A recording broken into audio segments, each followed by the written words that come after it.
Welcome to today's 12-minute HR lesson. I'm going to teach you how to be a little bit wiser and how to come across a little bit wiser by doing two really unwise things. I'm going to talk about a philosophy I don't understand, and I'm going to strawman someone, both of which are pretty unwise and unclever things to do. But let's go.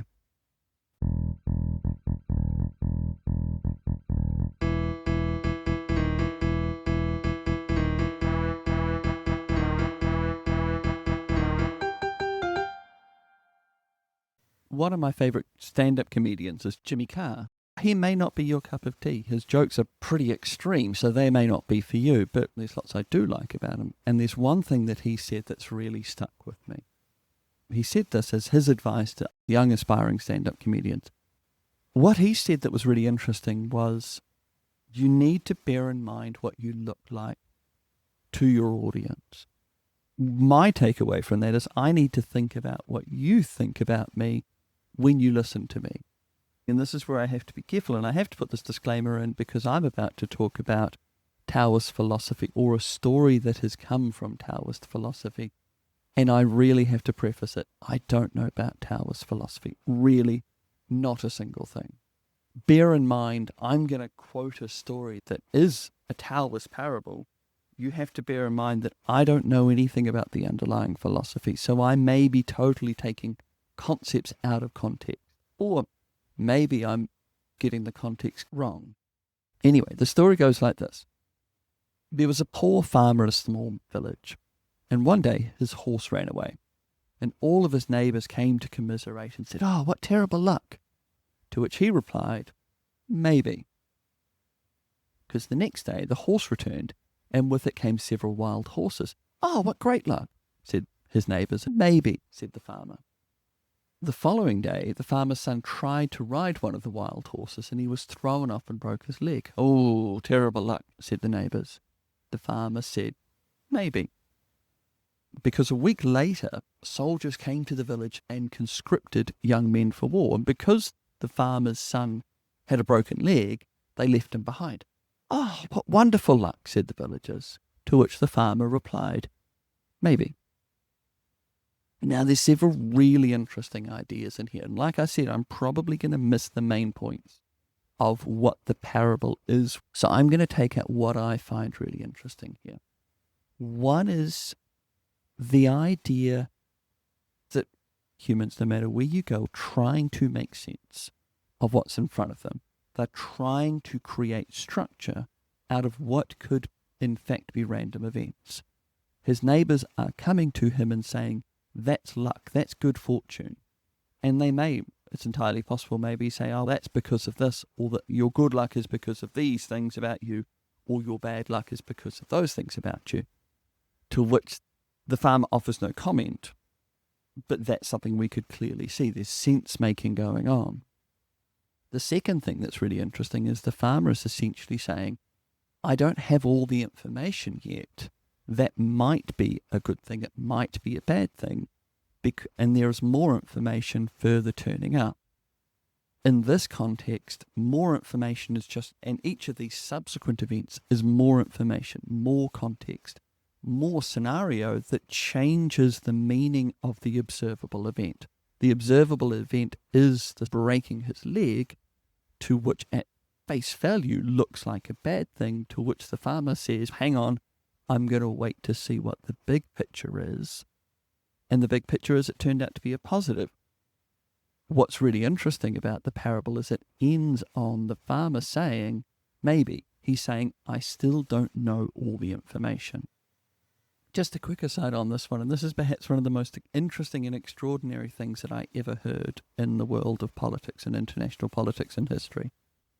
In the 1970s, a Western journalist asked the Premier of China at that time, "What do you think of the French Revolution?" The Chinese Premier answered, "Too soon to tell," which is extraordinary. French Revolution was essentially 1789 to 1790-95, depending on when you call the end of it. This is the 1970s, rounding up, we're talking 2 centuries, 200 years. For the Chinese Premier to say, I think it's too soon to tell what the meaning of the French Revolution is both extraordinarily strange and incredibly wise.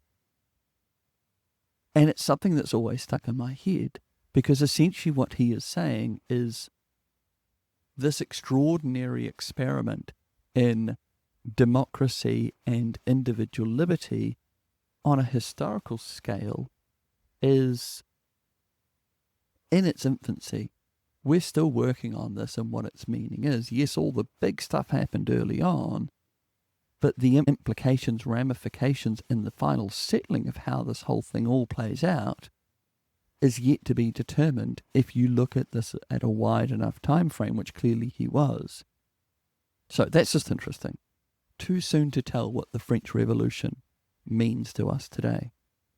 I have a lot of rules for me, not for other people, for me.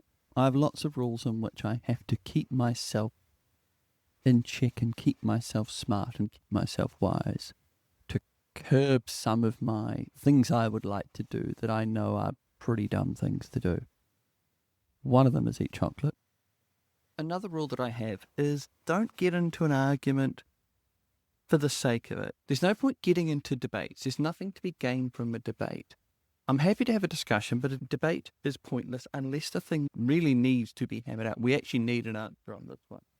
So this is a discussion I didn't have, and it was about an interesting question, though. So I'm going to talk to you about what the question was, and I'm mostly reconstructing the other side of the story, because it's not fair to quote someone without their capacity to defend themselves or put their side of the story first. I don't want to straw man someone. That's not fair.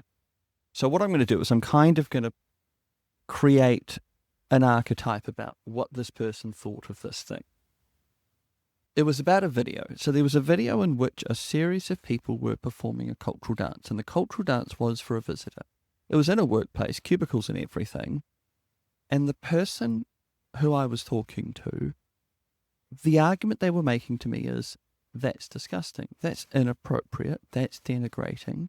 These people are professionals, these people are white-collar workers. Why are they putting on, they didn't use these words, but essentially a minstrel show for this visitor? To reduce them down to cultural actors is to put aside their qualifications, their profession, all of that sort of thing. And they're not wrong, but I'm not certain that they were right. I look at that situation and I thought, is that a fair assertion to make given what the information is? Can I think of other circumstances that may mean that actually it's perfectly reasonable? What is the wider picture? And I could think of a dozen different circumstances where actually we didn't have a problem. That might have been a pre-existing cultural group. They have time off to do this. They're all organised. They're all voluntary. They're all very happy to do it. So this person had formed the conclusion based on the information that they were looking at that this was an unreasonable requirement, that these people were coerced, suggested and forced to do. I looked at that situation and thought maybe, but also potentially not. Potentially these people were very happy to do it. Because what I'm doing when I'm looking at that situation is going, well, what is it that I can't see? What is the information missing that might change the concept? What is the data that's just over the hill that might change the whole scenario? In short, maybe you're right to say, but it depends. Depends on what the people think. So according to Jimmy Carr, we need to think about how other people see us. I don't know about you, but my aspiration is, I'm going to use the old word of wise. I aspire for people to think that I have good judgment. That could be you too. So if you want people to think that you have good judgment, that you have sound judgment, this is something that I would recommend to help you get there. Think about the farmer and the horse. Think about the villagers coming to you going, this means this. And you thinking to yourself, maybe it could, but what don't I know? What other information is out there? Perhaps don't be the person looking at a video going, oh, this is what this means. Maybe think, what else might I need to know before I get there? If we are aspiring to wisdom, if we are aspiring to someone of good judgment, this is what I would recommend. Listen, ask questions, think about what you don't know before you get to the point of making decisions about what that means. It's human nature to go, information meaning, horses run away, oh, that's a bad thing. Taking the time to think about what you do know, but what also you don't know and what you might easily find out is always worth it. The metaphor that we often use here is lifting up some stones. Sometimes we need to lift up every stone to see what's underneath, to see if we're missing something, but also just to check that there isn't something there that we might be missing, because sometimes there's something, sometimes there isn't, but importantly we looked and we checked. So what is your takeaway from this? Look, it's reasonably straightforward. Ask lots of questions, do lots of listening. The answer is always, it depends on what other information might be available and we need to have a go look for it. Okay, done, tick, boom.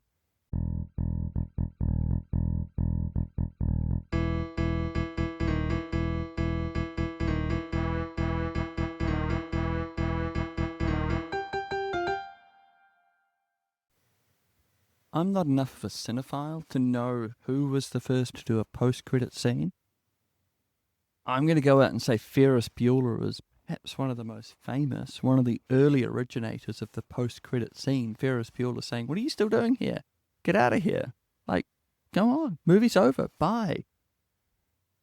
The MCU then heavily used the mid-credit scene or the post-credit scene to put all the connective tissue between their movies for the grand, big MCU universe, which was extremely innovative and really interesting and kept people sitting through credits. Now the question to you is this the credits or is this the post-credit scene? Because the reality is, now I'm going to pitch an ad at you. So quick, hit that stop button, get out of here, walk out of the theatre while you still can. The purpose of these is to give you some insight into who we are and what we do. The two main services that we provide are HR training courses and HR consultancy services. If you're interested and if you think, oh yeah, those guys sound like they're onto it, I think they could help me, I think I could learn more from them, go to our website pragmatichrm.nz and see what we've got. Thank you.